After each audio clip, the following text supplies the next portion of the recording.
Assalamualaikum warahmatullahi wabarakatuh. Izin memperkenalkan diri, nama saya Alfianur Julianto dari kelas 11 CPS 1 nomor absen 1 ingin mempresentasikan latar belakang perlawanan rakyat Indonesia terhadap penjajahan bangsa Eropa. Latar belakangnya adalah pada awalnya kedatangan bangsa-bangsa Eropa ke Indonesia disambut hangat dengan baik oleh rakyat pribumi Indonesia. Namun, secara kurun waktu tertentu, bangsa-bangsa Eropa ini menunjukkan sikap yang kasar terhadap rakyat pribumi. Selain itu juga, mereka mulai menguasai dan memonopoli perdagangan rempah-rempah di Nusantara yang sekarang namanya Indonesia. Lambat laun, rakyat Indonesia mulai menunjukkan sikap permusuhan dan perlawanan kepada bangsa Eropa. Perlawanan ini ditujukan untuk bangsa Eropa. Berbagai perlawanan rakyat pribumi yang terpaksa karena sikap kasar dari bangsa Eropa. Dan adapun faktor pendorong untuk melawan bangsa Eropa. Faktor pendorong rakyat Indonesia melakukan perlawanan terhadap bangsa Eropa. Yang pertama, sikap bangsa Barat yang ingin menguasai kekayaan alam dan menjajah rakyat Indonesia. Yang kedua, keinginan untuk hidup aman dan tentram. Yang ketiga, keinginan untuk berdaulat di wilayah sendiri. Yang keempat, sistem kolonialisme dan imperialisme sangat membelenggu kehidupan rakyat pribumi Indonesia. Yang kelima, walaupun berbagai perlawanan telah dilakukan oleh rakyat dan penguasa di berbagai daerah, namun selalu mengalami kegagalan.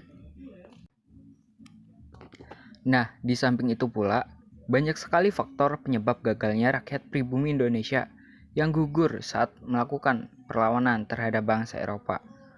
Faktor penyebab gagalnya rakyat pribumi Indonesia melakukan perlawanan terhadap bangsa Eropa adalah kurangnya persatuan dan kesatuan antar rakyat dan kerajaan yang ada di Indonesia.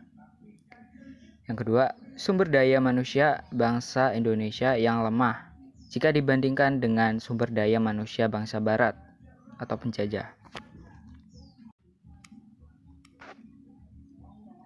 Beberapa contoh perlawanan rakyat Indonesia terhadap bangsa Eropa. Perlawanan Kesultanan Banten. Latar belakangnya, persaingan dagang dengan VOC dan Batavia. Yang kedua, rongrongan VOC terhadap politik Kesultanan Banten. Tokoh yang memimpin perlawanan terhadap VOC adalah Sultan Ageng Tirtayasa pada tahun 1651 sampai 1682. Perlawanan Sultan Ageng mengalami kegagalan setelah putranya, Sultan Haji, lebih memilih bekerja sama dengan VOC. Perlawanan rakyat Banten masih terus berlanjut dipimpin oleh Kiai Tapa dan Ratu Bagus.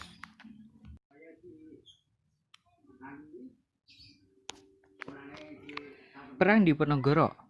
Latar belakangnya, campur tangan Belanda dalam adat dan budaya keraton yang sudah lama dan melahirkan budaya Barat yang tidak sesuai dengan budaya Timur. Yang kedua, Belanda mengizinkan perusahaan asing menyewa tanah sewa untuk kepentingan perusahaan, sehingga para petani pemilik tanah sawah dijadikan tenaga kerja paksa. Perang Diponegoro ini adalah perang terbesar yang dialami Belanda. Perlawanan ini dipimpin oleh Pangeran Diponegoro yang didukung pihak istana, kaum ulama, dan rakyat Yogyakarta.